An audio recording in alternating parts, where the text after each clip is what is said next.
With good orchestration, a virtual orchestra can sound quite convincing.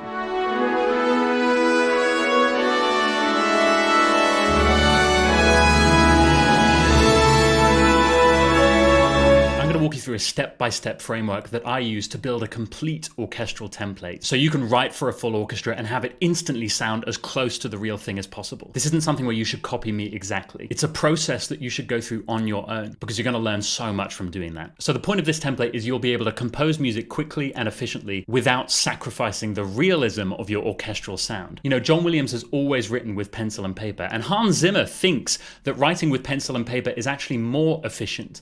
Now, we want the best of both worlds. We want the efficiency of staying in the creative flow, and we want things to sound immediately good with minimal programming. So the answer is pre-program a template. You program everything in advance, so when you're ready to compose, it comes straight out of the box, ideally sounding good. You can focus on writing music without worrying about sound programming. The ideal with modern composing is to stay in the creative flow. Everything in this template is here ready for me. So when I'm ready to write, it'll just instantly sound and behave like a big film orchestra. That's the power of a template. So step one, if you want to have a really convincing virtual orchestra, you need to choose a good orchestral library. The key factors I consider when I'm choosing a library is versatility and flexibility, and having really convincing legatos. Personally, I've gone with Cinematic Studio Series right across the board, from strings to brass to woodwind. It's all Cinematic Studio Series because they're versatile, they have tons of different articulations, and they all sound realistic, so you can use it in all kinds of different contexts. And the legato just sounds more realistic than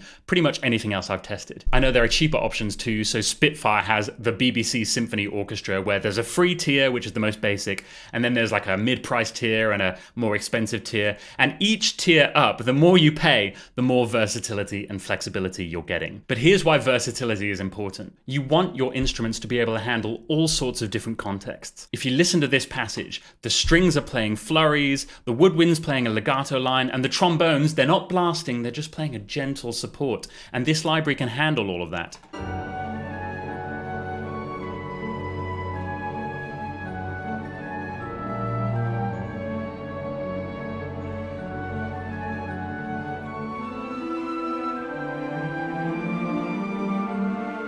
So the instruments are super versatile. They work in all sorts of different roles, not just the obvious ones. And by the way, personally, I love to organize my instruments just to look like a real-life orchestral score. So there's woodwind at the top, and then brass, percussion, piano, bells, harp. I like that because you can sort of mix them all together, and then strings, just like an orchestral score. And even within that, there's just one track per instrument, except for the strings, which I've layered a little bit.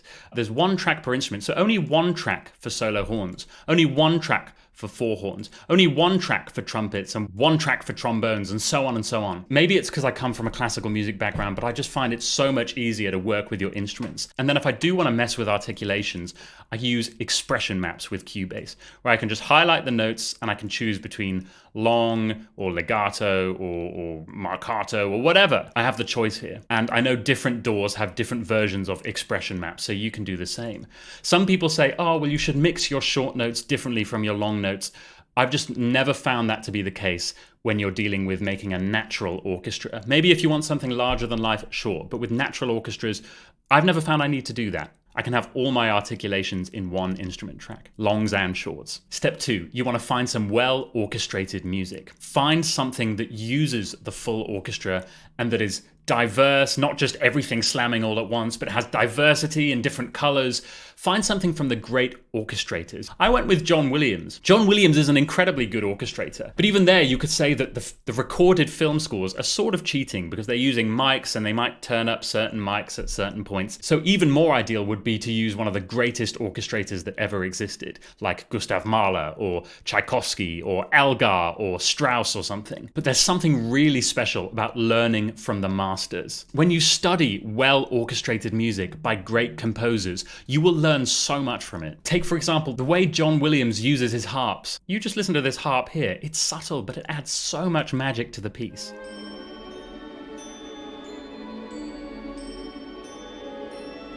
And he does these things all over, and you don't really hear them, but it's like this garnish that adds so much to the texture of the music. Or look at how he'll use percussion. He often accents percussion not on the obvious beats, but on the off beats. And it just adds this extra excitement and color to the thing by accenting the off beats. Listen to this.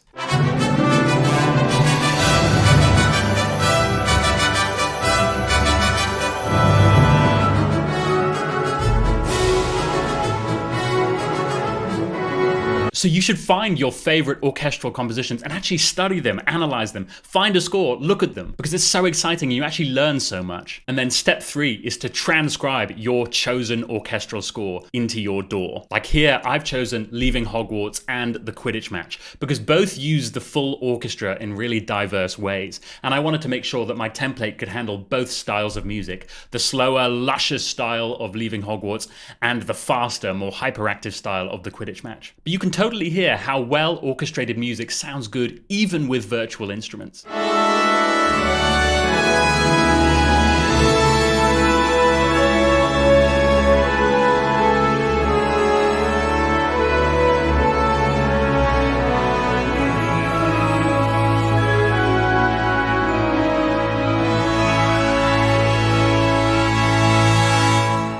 I remember John Powell saying he had to focus less and less on programming his orchestra when he just got better at orchestration. And that was such a valuable lesson for me. And this proves it to me, and hopefully proves it to you too.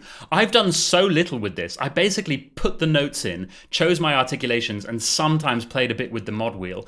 And it already sounded incredible because it's good orchestration. I would wager that in many cases, you don't need to get better at programming your orchestra. You need to get better at orchestration. And when you transcribe something that you know is orchestrated well, it should sound good in your template. And if it doesn't, then maybe there's some balancing to do. It should sound good in your template, and you will work to make it sound good in your template. The other reason this is a good idea is that you will learn so much about how to use your virtual orchestra. I learned so much from transcribing these two pieces about what articulations I should use, how to use the mod wheel, maybe the expression CC. I learned how to control the virtual instruments well, when to offset them a little bit. I just learned so much in the process of doing it. It took me several hours, but it was so worth it because now when I do my own thing, I almost know on autopilot how to control the orchestra well. So I seriously recommend doing this because you'll learn an awful lot about orchestration and about how to use your virtual orchestra.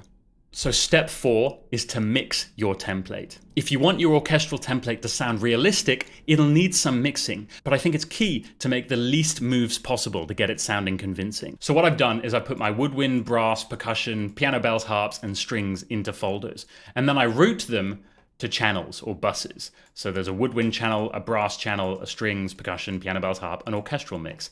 All the different sections of the orchestra are routed to the orchestral mix at the end. And to be honest, most of my plugins are on the orchestral mix, just gluing everything together, and I'll show you that in a minute. So here are my mixing tips for a convincing virtual orchestra. I think there are 3 key things to think about. The first thing is reverb. I love convolution reverbs because they actually mimic real halls. And I found that what makes an orchestra sound realistic is often the energy of the room, the sound of it bouncing off the walls. It's not just about the orchestra itself, but the sound of the room. And so nowadays, when I've got a general balance, I actually start with convolution reverb really early. So here it is without reverb.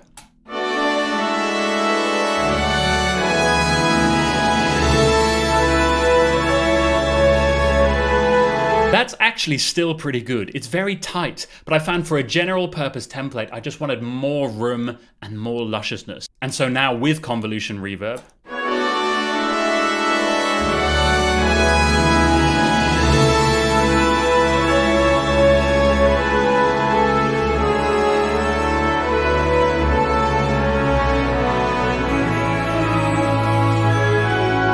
just adds color and space and depth to it for me. Another thing is subtle saturation. I just find you've got a virtual orchestra and you want to bring it to life. You want it to come out of the speakers just a little bit and feel like a real lively orchestra. Here's a little bit without my saturation.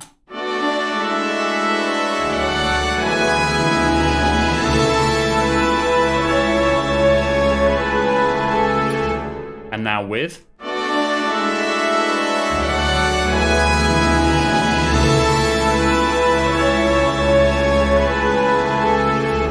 It's subtle, but it helps to glue it together and add that much more life. And then compression. Now this is controversial. A lot of people say don't compress orchestral recordings. But the thing is, nothing about this is real. We've got about 70 separately recorded tracks, and we're trying to glue them all together and make them all feel like a live performance. And I found some really subtle compression, just gently warming it, really helps to connect things together. The compression just helps to add solidity and focus and connect together all these 70 separately recorded instruments.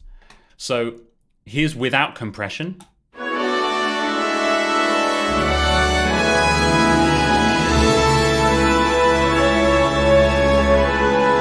And here's with compression.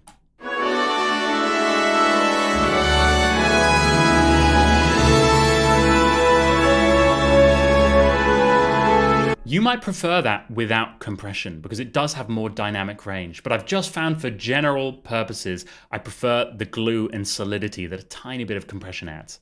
So now here's with no reverb, no saturation, no compression.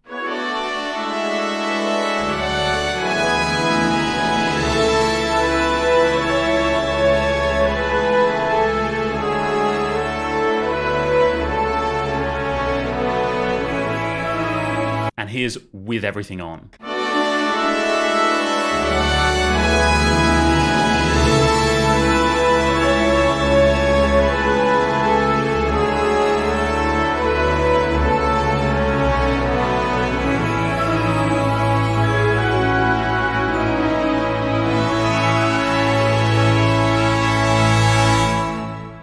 I'm not giving you every last detail because I want you to go through this process yourself because of what you'll learn from it. And I want you to experiment with different mixing approaches. But here is one last trick that I found really helpful, and that is narrowing the stereo image. Everyone always likes to widen everything, but I found with virtual orchestras, everything's recorded in its place. And when you have it all together, the stereo image is so wide, sometimes it almost falls apart, especially when you put it in mono. The width is so wide that there's no solid center. And I realized in real orchestral recordings, there often is much more of a solid center. And so I just narrowed down the instruments ever so slightly just to help to create that solidity. This will be super subtle unless you're listening on proper speakers, but I'll show you anyway. Here's what it sounds like with full width. And you can even see how the sides are much higher than the mids in many cases.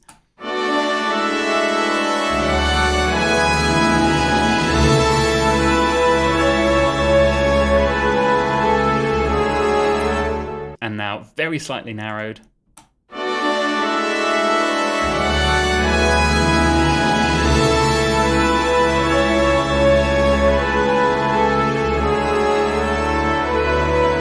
I know that might be a controversial tactic, but I just find that it works for me and it helps my recordings sound tighter to my ear. So finally, step 5. Once you are satisfied with the sound, you can delete all of this MIDI data and you can save it as a blank template so that you are ready to go and you have a high quality starting point for any new orchestral project. But here's the thing, I encourage you to find your own methods for creating convincing orchestral templates. By all means, experiment with different libraries, different workflows, different mixing techniques. But one key point here, you might find that the most benefit comes from improving your orchestration techniques rather than your programming techniques. Orchestration is the foundation of achieving realistic results with virtual instruments.